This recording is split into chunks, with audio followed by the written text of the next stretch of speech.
Tiger fans, it's time for an injury report update video. The club did release a mini report on some players yesterday, the 21st of Feb, just giving a bit of an outline of how a few of them are tracking, so we'll take a look into that.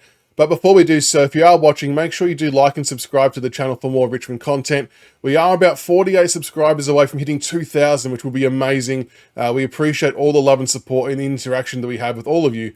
So yeah, any support is greatly appreciated. But back to the injury report.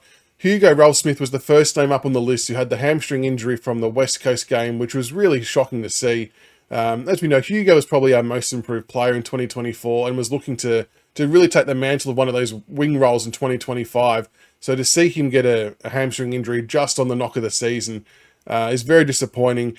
Serpil said that because of the way we push our plays and how close we get to the margins all the time, that we're going to unfortunately get one or two of these happen. Hopefully this is something just in isolation. We've obviously had quite a big run of soft tissue injuries in 2024 that we would rather not have repeated in 2025, it's fair to say.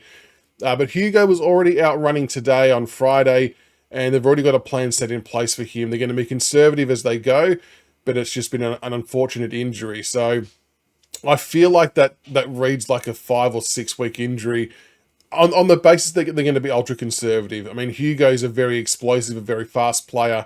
So the hamstrings are pretty pivotal to that part of movement. So yeah, maybe it is going to be a little bit longer than the 4 weeker, but as much as I shit can the opening rounds, set up how they've got that with the fixture, it's actually times like this where it may actually help us a little bit, where there'll be a round of footy played, but we're not playing in it, so it's an extra week off in some way. But yeah, hopefully Hugo can get that one right and we see him back sooner rather than later. Next on the list was Josh Smiley, who's a hamstring injury as well. Serpil wrote, Josh is doing really, really well. He's in a few drills today, still getting a fair bit of workout in there. We said early days that we were going to be conservative with him and just get consistent training load into him. So we'll stick to that plan and we'll see him get more and more footy in as the weeks go on. Now, this one for me is probably the more concerning one out of the whole injury report, because this injury actually happened on about the 13th of December. So we're looking at about 10 weeks roughly since it happened. And by the time round 1 rolls around, we're looking at about 13, 14 weeks, and he still might not be available for it. And maybe some of that's down to not then having enough match fitness or conditioning rather than the actual injury itself. I don't know. I just can't help but feel there's maybe a little bit more at play with this one, because this has never been reported as a major hamstring injury. It was only reported as being sort of very, very minor, almost borderline awareness rather than a tear. So I'm not too sure if something else more happened with that injury, whether there was a setback in rehab along the way. I don't know. If anyone's got any thoughts or heard anything on that one, let us know in the comments below. But yeah, I kind of really thought that we were going to see a bit more training-wise from Smiley by now. In fact, there was a period of time in the recent weeks where we knew he wasn't going to be playing in the West Coast game, but there was a lot of talk about him playing in the Collingwood game, like eyeing off the the practice game as his first game. But that doesn't seem very likely, and just reading between the lines, it doesn't really seem like round 1's in the frame as well.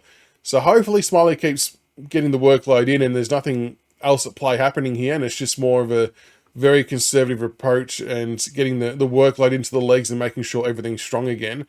Because yeah, we want to see him playing, but we don't want to see him rushed. So we can't have the best of both worlds, I guess. But yeah, I just feel like there's maybe been a little bit of less transparency on this one from the club than usual. I don't know. Maybe I'm wrong. Maybe I'm looking into things too much. But hopefully we see Josh sooner rather than later, fully fit and healthy. Next on the list was Sammy Lawler, who obviously had the jaw injury and the concussion from the West Coast match sim, which was horrible to watch. So he's obviously recovering from the surgery from a broken jaw, so his face is still very swollen.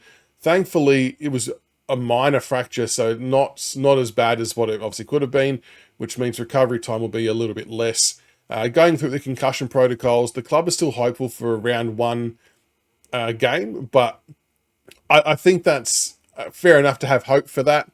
The realist part of me thinks that we're going to be a bit more conservative, and it might not be a round 2 or round 3 debut for at AFL level.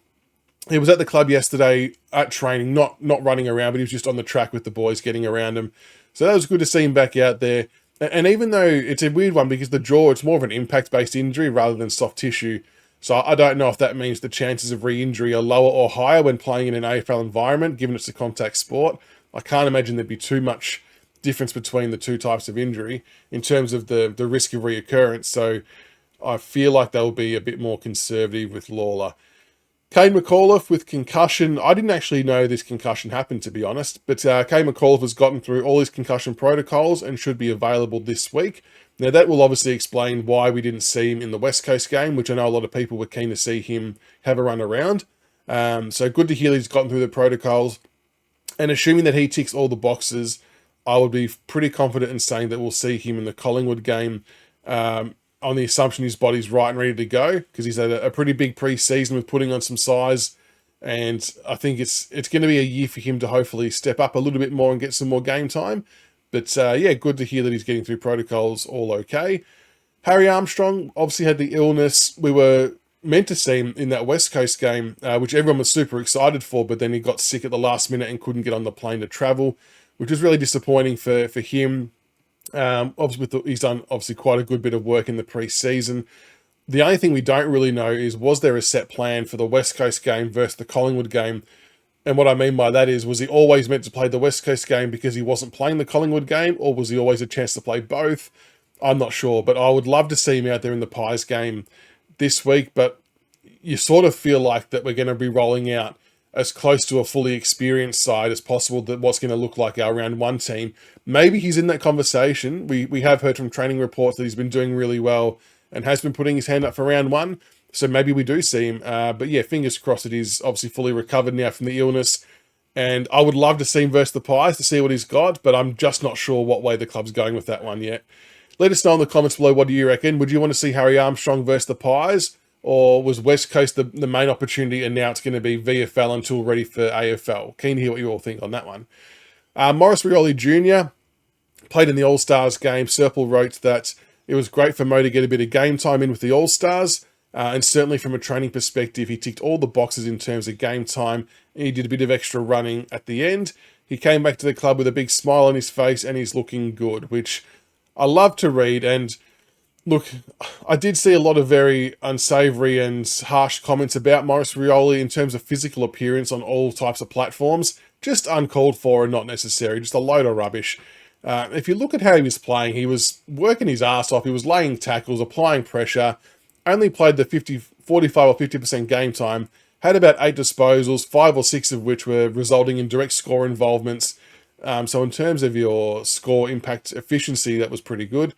But to see those kind of comments from Richmond supporters as well was super disappointing. So good to hear Serple sort of back him in a little bit, I guess.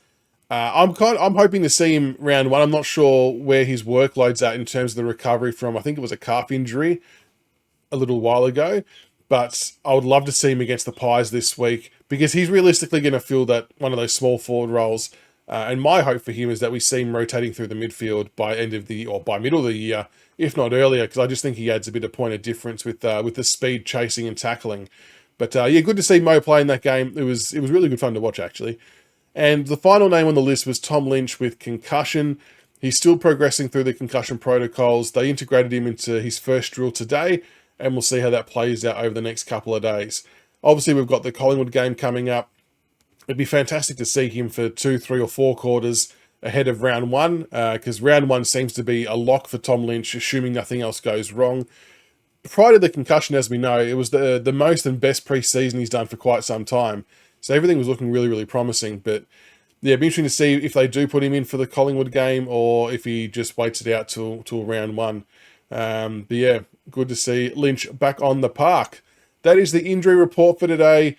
Let us know in the comments below what you think. Obviously, we've got the ACL group as well, with Juddy Clark and McKelty Lafau probably leading the way in that space. I think it's still been about April as the slated date for Juddy Clark to be the first one to return to full competitive work. You'll see from all the training videos and things like that, he is getting amongst a lot of drills, but they're just still holding him back just a little bit to make sure the graft fully heals, which I'm sure he is absolutely hating, but it would be it's the best thing for him. So yeah, hopefully we see him on the training track in full capacity very, very soon. Injury report done for Feb, guys. We will be back on Monday night with a live show looking ahead to the Collingwood game. I don't know if the teams will be out by then, but if not, we'll do some some speculative work, and we'll put together what we think the 22 might look like versus the Pies. So make sure you tune in then on Monday night, 8:30 p.m. We'll be live on YouTube and Facebook. So yeah, make sure you're there for that one. And until the next one, go Tigers.